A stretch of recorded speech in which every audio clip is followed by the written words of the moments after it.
تو اس کے ہاتھ میں کسی تھی نا، وہ کسی ماری گردن کاٹ دی۔ جب گردن کٹ کے سامنے آئی تو حیران ہو گیا، تو میرا بیٹا ہے۔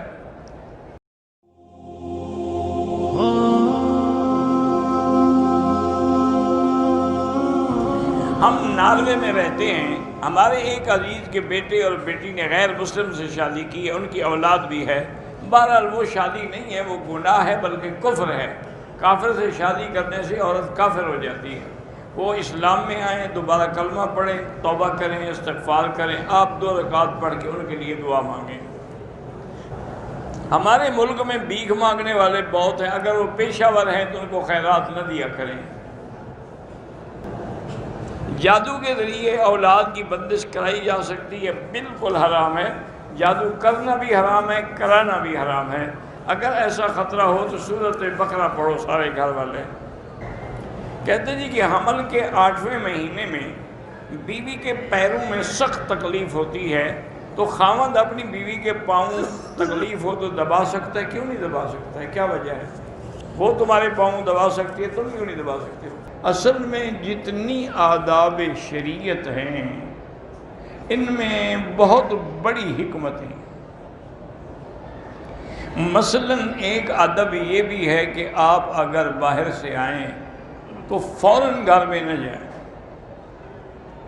اپنے محلے کی مسجد میں بیٹھ جائیں، 2 رکعت پڑھیں، حال حوال کریں، اور گھر والوں کو پتہ لگے کہ وہ آ گیا۔ تو حضور پاک نے فرمایا کہ تاکہ عورت جو ہے بیچاری جب اس کا خاوند باہر گیا ہوا تو اجڑی پجڑی ہوتی ہے، تاکہ وہ غسل کر لے، تیل لگائے، تیاری کرے اپنے خاوند کے استقبال کی، پھر داخل۔ اور اسی طرح جب دروازے پہ آئے تو بغیر اذن کے، بغیر سلام کے، بغیر اجازت کے کبھی داخل نہ ہو۔ حالانکہ یہ بظاہر یعنی بڑے آسان سے آداب ہیں، لیکن حکمتیں ہیں اس میں بڑی۔ ایک آدمی کے 2 بیٹے تھے، ایک بیٹا جو ہے وہ کسی جرم میں بیچارہ ناحق قید ہو گیا۔ اب ان کو اطلاع ملی کہ بھئی الحمدللہ اس کی اپیل منظور ہو گئی ہے اور وہ فلاں تاریخ کو بری ہو جائے گا۔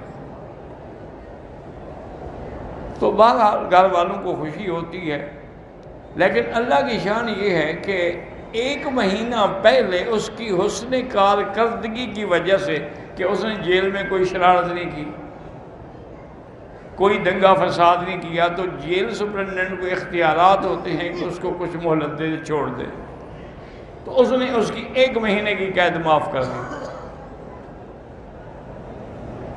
تو اب 1 مہینے کی قید معاف ہو گئی، تو اس نے کہا ٹھیک ہے، بتانے کی کیا ضرورت ہے، میں گھر جا رہا ہوں اور ویسے بھی اچانک جاؤں گا تو خوشی ہوگی۔ تو وہ رات کو اپنے گھر میں پہنچا تو اس کی بیوی جو ہے وہ صحن میں چارپائی پہ لیٹی ہوئی تھی، اس نے آ کے اس کو اٹھایا، وہ بھی خوش ہو گئی، چلو میرا خاوند آ گیا ہے۔ اور انہوں نے وہی، چونکہ اتنے عرصے سے قید میں تھا، اس کو عورت کی تڑپ تھی بیوی کی، تو وہی چارپائی پہ لیٹ کے میاں بیوی نے جامعت شروع کی۔ اس کے باپ اور بھائی جو تھے وہ پانی لگانے کے لیے فصل میں گئے ہوئے تھے، وہ واپس آئے۔